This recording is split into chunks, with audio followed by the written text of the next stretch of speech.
Hello, welcome to Foliage. My name's John McDonald, and today we're going to make a big, bold arrangement. And our inspiration is really this wonderful plant stand that's a magical elephant. So what we're going to do is we've created a piece of foam, wet floral foam in a single tray, and I've used some of the floral putty really for just holding it on, but I've also taped it on as well. So what I want to do is I want to make an arrangement that's an all-round arrangement, so rather than facing one way, and then this would be ideal in the middle of a big table for a buffet or for a party, or if you have like a big entrance hall where there's a big central table. So the first thing we'll do is we're going to just pop in a little bit of our foliage. This is really nice. This is a houseplant I have, riphalis, and I just love it. It gives such a kind of jungly feel, a little bit of interest. But one of the other reasons that I really fancied making this arrangement was our beautiful cannas. So the cannas at the moment are just stunning. So because they're such a big flower, we're going to put these in first. And just check that the foliage is not in poor condition. If it's very windy, they can get a little bit blown around, a little bit damaged. But they also have nice foliage, nice colours. This one is just a beautiful red one. So, because we're making this an all-round design, this is where a turntable actually works very well, very well.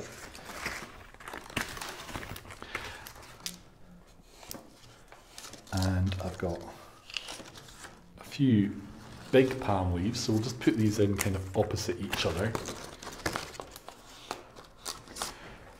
So when I'm thinking jungly, I'm thinking mixed colours, strong colours, tropical materials. So like the palm leaves, this is a phoenix palm, and even the aspidistra works with this. And we can use groupings as well to add a little bit of impact. So, like what I'm doing with this Aspedistry here, we've got a bit of a grouping rather than putting them through individually everywhere. But also quite like this feeling of space that we're getting.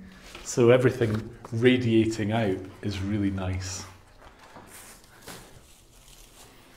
And just to create a little bit of contrast, I've got some French rusckus as well.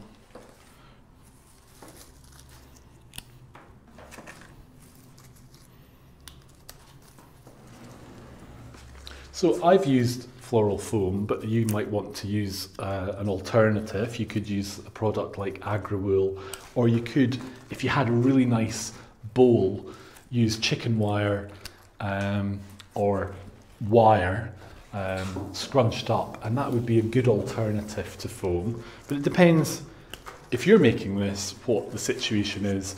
If you're giving it away, is it for yourself, you need to think of those ideas as well. But essentially the way of creating the design would be very similar. You're essentially going to be radiating out from a central point. Now, I've got these beautiful orchids. Now, orchids are quite big and fleshy. So we're going to put these in now, and I'm just going to look and see the best place. I'm being a little bit conscious of our elephant's face, because that really, for all this is an all-round arrangement, that really will be like the front of our design. So we don't want to create a problem that we lose the elephant. I know that sounds a bit mad. How could you lose an elephant? But I hope you understand what I mean. It's like, what's the point in having a really nice container that has a particular feel to it if we then hide that particular feature that we were wanting to have? So our main flowers, and really for the colour as much as anything, are these beautiful red Naomi roses.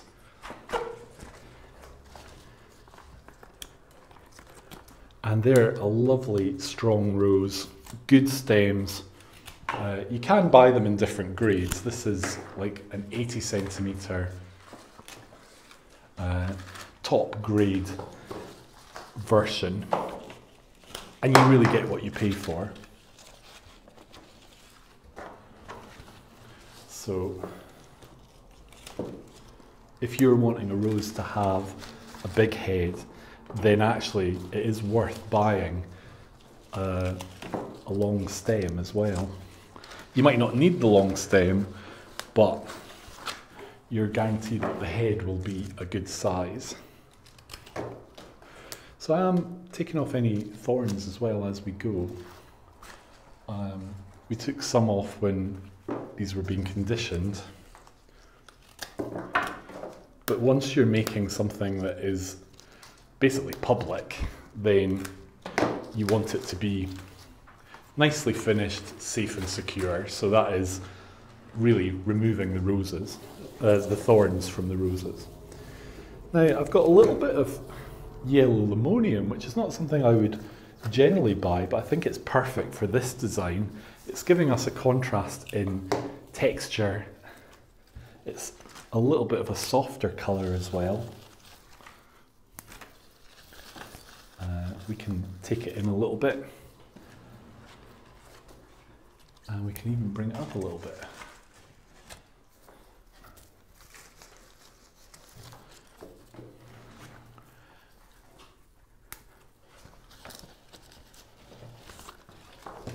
Now, our other big main flower are these beautiful anthuriums, and this is a variety called pistache.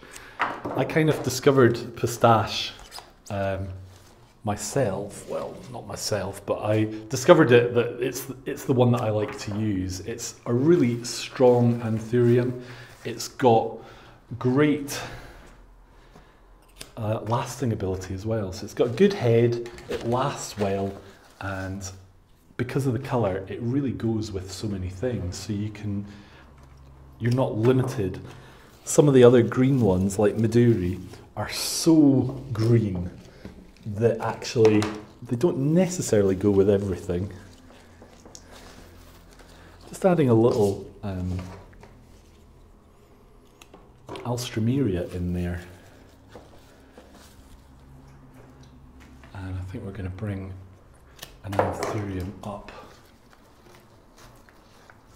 to the top. So yeah, this alstroemeria, totally different colour again, but it's perfect for creating this kind of dual look. And in the UK here we have Monty Don on Gardener's World, and he has the dual garden, and it's a riot of colour.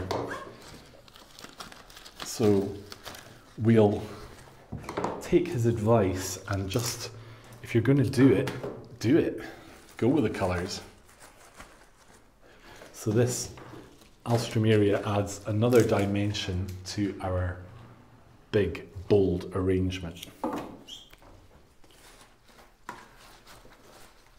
And just as equally, I do have one or two of these beautiful clove coloured carnations.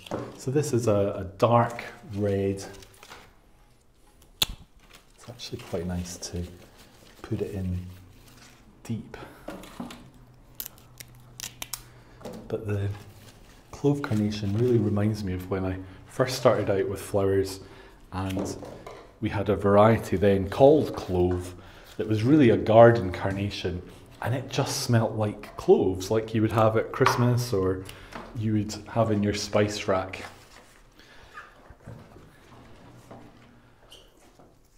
And it's good to see that that colour is still popular, still available, and you can get it today, which is great. So we're nearly finished. I just really want to see how this is working.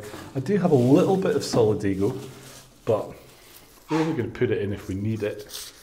I think we'll maybe put one into the centre here.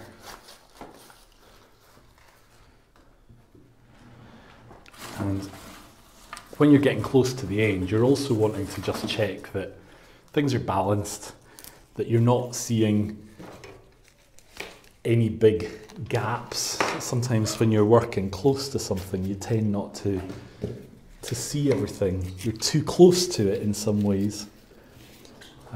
So towards the end, you're just looking at the detail of finish that you've created. It would be a shame to make a big arrangement and then something simple like seeing the base or that is the thing that sticks out to everyone else, but you missed it. And then we'll just bring a little bit into there. So, there we go. We have a fantastic tropical jungle of an arrangement that would be ideal in a prominent position, and it's supported by our wonderful elephant in all his glory. So I hope you've really enjoyed today's celebration of flowers. This has been fun to do, and I'm really glad that I've managed to use my elephant, and elephants are lucky. So if you've not done so already, click here to subscribe. We've got new designs every week, and we really would be happy if you could join us for our next video. Bye for now.